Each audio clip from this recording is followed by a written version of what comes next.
This episode is brought to you by Compelled Podcast. I'm its host, Paul Hastings, and we use gripping, immersive storytelling to celebrate the powerful ways God is transforming the lives of missionaries, addicts, prisoners, and other Christians who have unique and compelling testimonies. Listen to Compelled now on your podcast app or by visiting compelledpodcast.com. For the next few weeks, I'm doing something a little different. I took a few weeks off from producing episodes this summer to regain some sanity. I'm still working a full-time job while making Truce. Rather than pause the show, I thought I'd present 2 mini episodes that will help fill in the season.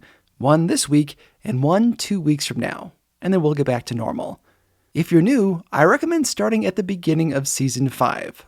The first episode is, What is an Evangelical? Okay, here we go. This mini episode is called Looking Backward. This episode is brought to you by Compelled Podcast. I'm its host, Paul Hastings, and we use gripping, immersive storytelling to celebrate the powerful ways God is transforming Christians around the world. This season, listen to Catherine, who at age 15 was sentenced to 8 years in prison for grand theft auto, larceny, arson, and more. But when she escaped state custody and started hitchhiking across the nation, she was picked up by a country pastor who would share a message with her that would transform her life. Jim was deployed to the Middle East as part of a Navy SEAL team in 2005. Partway during their deployment, his team suffered devastating losses in the mountains of Afghanistan. As Jim grappled with crippling grief, he clung to the one who offered any glimmer of hope. Hormuz once shouted death to America in the streets of Tehran. But after doubts crept into his heart about Islam and his wife found the Lord, he was forced to reckon with what he really believed. Listen to these stories and more by searching for Compelled on your favorite podcast app or by visiting compelledpodcast.com. Now that we've read and discussed an entire audiobook, let's look at another work of fiction. Julian West was a wealthy man in Boston in 1887. Harumph! I like to picture him with a monocle and a mustache, like Mr. Peanut. On with the story. Of course. Julian is trying to build a house so he can get married to his sweet, sweet girlfriend. But there are all kinds of labor strikes. It's the late 1800s. People are literally dying when guns are fired into picket lines. Julian just can't get anybody to work on his house. Who shall install my sconces if the working men are protesting? Exactly. The dude needs his sconces, and he can't sleep. So he hires a doctor to hypnotize him. Like you do. Your eyelids are growing heavy. You're not even thinking about sconces. Julian West goes to sleep. For a long time. Like, a really long time. Until... Where am I? He's finally awake only to discover that he pulled a Rip Van Winkle. He rubs the crusties out of his eyes and learns that it's the year 2000. He meets this guy, Dr. Leedy, who shows him around. Now, Julian doesn't recognize his city. Boston is clean. The people are happy. There are all these open public spaces, amazing buildings. The good doctor tries to explain, and the lines you're about to hear are not from the book. I made them up on my own to speed things up. When you went to sleep, the city was in turmoil. Large corporations merged and merged again, oppressing people. It became such a nuisance that the government took them over. That's right. Under the new plan, the government runs everything. As a result, in this vision of the future, there are no political parties. No corruption or poverty. We make everything the nation needs right here. You begin work at 21 and retire at 45. Boston in 2000 is a worker's paradise. Julian settles in so much that he gets engaged to his old fiance's great-granddaughter. It's a little creepy, but, works with the story. Things are honestly great for Julian. Then he has a nightmare. Oh no, I'm back in the 1800s. In his dream, he sees what he left behind. The dirt and smoke, union strikes, monopolies like Standard Oil, financial crises. Oh, the humanity. And he wakes up. it was all just a bad dream.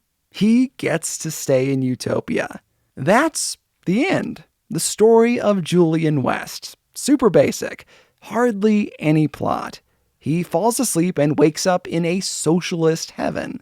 He has a conversation. That's about it. Feels like just enough for a short story, but believe it or not, this book was a bestseller in its day. It was called Looking Backward by Edward Bellamy, and it sold 500,000 copies in just 3 years. Now, it's sold over 1 million. Now, the name Bellamy may sound familiar to long-time listeners. Edward's cousin, Frances Bellamy, wrote the first iteration of the U.S. Pledge of Allegiance. I did a whole episode about him in Season 3. BTW, the Pledge of Allegiance was written by a Christian socialist. Now, this show is not pushing socialism. I am not a socialist. It's just one of those facts that really smacks a guy upside the head. How were Edward Bellamy's predictions? Honestly, kind of terrible. He didn't guess any of the stuff we had in 2000. Not cars, cell phones, the rise and fall of boy bands, Y2K, nothing. And unless I missed it, we are not living in utopia. Bellamy got lots of stuff wrong, but the content of the book sparked discussions all over society. He called himself a nationalist. Now, to you and I, it sounds like socialism, but he didn't see it that way. It's hard for us to grasp these days, but socialism comes in different flavors. The nationalism that Edward believed took the basic tenets of socialism, minus the revolution. Instead, progress would come as humans evolved and without bloodshed. The evolution of our species would do the trick.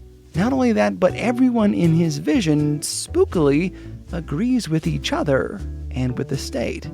They are all in service of the state, which means giving up your freedoms like being able to move where you wish, the diversity of opinion we relish today, and the power of choice.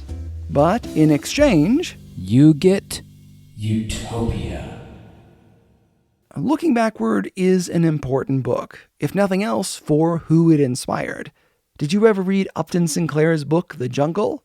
Sinclair was a fan of Bellamy's work. I like to think it's why the whole second half has no story and is essentially a socialist rant.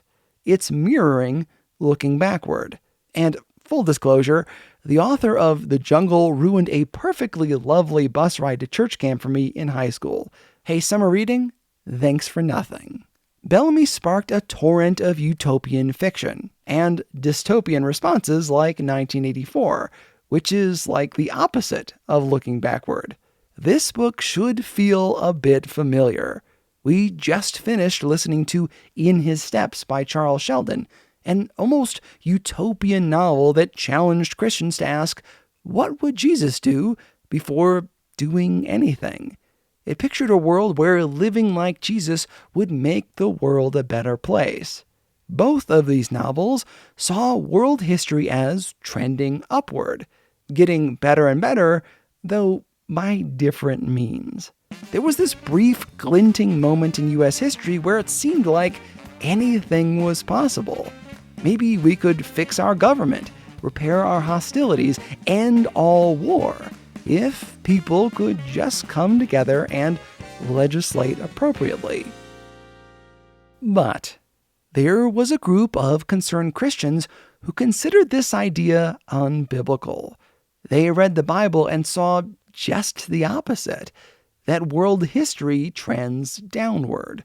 And their ideas were growing in popularity. It was their mission to wake people up. To demonstrate that this was not a dream to be grasped, and to do everything in their power to end the hypnosis. We'll get to that soon, but I want to plant this idea in your brain or the coming episodes won't make as much sense. There was real concern at the turn of the 20th century that the US might go socialist, that this optimistic feeling in the air might hide something sinister. Now, that might sound crazy, but the Russian Revolution, this dark vision of communism, was soon to prove that theory within the realm of reason. The turmoil of the socialist Paris Commune of 1871, which I cover in this week's Patreon bonus, also shook people to their core. Liberal theologians, with their ideas of progress, were actively jettisoning core concepts of the faith like the resurrection and the virgin birth. Now, we like to blast fundamentalists, but before you get out your pitchforks and mean tweets, there were real threats. As some thinkers attempted to marry socialism and modernist theology, premillennialist dispensationalism saw the future as dark. Which side would win? If a person were to fall asleep for 100 years, would they wake up in a dreamland or a world careening toward the end?